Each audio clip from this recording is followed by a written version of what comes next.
Ads are synonymous with the internet. Billion-dollar businesses like Google and Facebook have been built on the back of internet advertising. However, since the beginning, internet advertising has been a major source of attacks. These attacks have become commonplace as the profitability of cybercrime has increased, and the FBI has released an advisory advising everyone to use AdBlock. In this video, we are going to look at how ads can lead to attacks and how to set up ad blocking on your personal devices. Let's get started. The most common attacks that can be leveraged through advertising are phishing, cross-site scripting, adware, malware, and ransomware attacks. Let's quickly run through how they work. Phishing is a very common attack where an attacker impersonates an organization to trick its customers into revealing private details or authorized payments. For phishing attacks, a web page will be built, and often this is an exact copy of the real website with the submission endpoint changed. Looking at the page alone, it is impossible to spot the difference. By serving this page as an ad,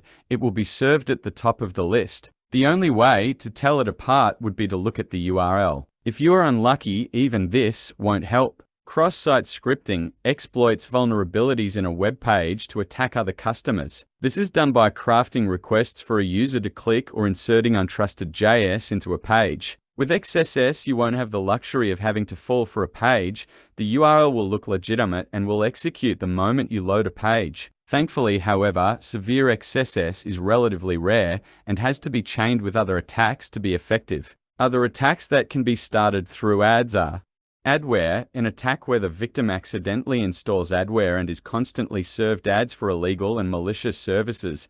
Malware, an attack where a victim's computer is exploited to steal private information or to utilize the device in further attacks. Ransomware, an attack which leads to a victim's device to be encrypted and the criminal offers to unlock for thousands of dollars. For adware, malware, ransomware attacks, the advertisement will aim to induce the victim to download a malicious program which masquerades as a legitimate file. This could be a PDF, Word file, games, music, or videos. It does not matter what. Once downloaded, the malicious content executes and takes over, exploits, or encrypts the user's device. Once done, the only potential solution is to wipe the computer. However, advanced exploits can persist across wipes. Ad providers could inspect ads before delivering them. However, there is no value for them to do this, and only blatantly illegal ads are removed. Consequently, the only solution is to enable some sort of ad blocking. The process for setting up ad blocking is different on different platforms, and on some platforms your level of success can vary. This is because advertisers hate ad blocking, and there is a constant arms race between advertisers and ad blockers. The type of ad blocking we will discuss is application-level blocking. Other types of ad blocking are device-level blocking and network-level ad blocking. Application-level blocking is only possible if the application supports it, and consequently it is generally only available on browsers. This means that you can't block ads on the Spotify desktop apps or on most mobile apps via this method. Most browsers, regardless of platform, allow for extensions, and one of the most common is ad blocker apps. These can block text, image, and video ads. The steps to setting up ad block on browsers is simple. You install the extension from the browser store and that's it. It will run in the background blocking ads. We recommend using uBlock Origin. This is fully open source, which is important as ad blocking requires permissions to access everything on the site you visit.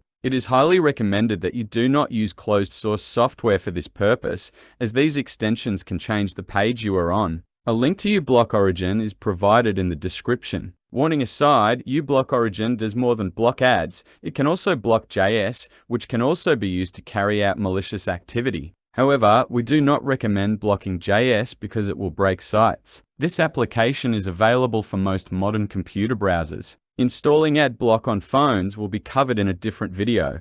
There are a couple of disadvantages to ad blocking. Ad blocking can break sites from working correctly, and we would recommend that you disable ad blocking for banking and other financial sites. If you see it break, for other sites, leave it on to prevent being attacked. The second disadvantage is the question whether it's ethical to block ads. There are arguments that can be made which suggest ad blocking is unethical. However, advertisers don't have an obligation to protect you. Consequently, you need to protect yourself. Ad blocking is necessary on the modern internet, and if you follow the FBI's and our recommendation, you will be closing an avenue of attack. Our recommendation is to use browser-based ad blocking.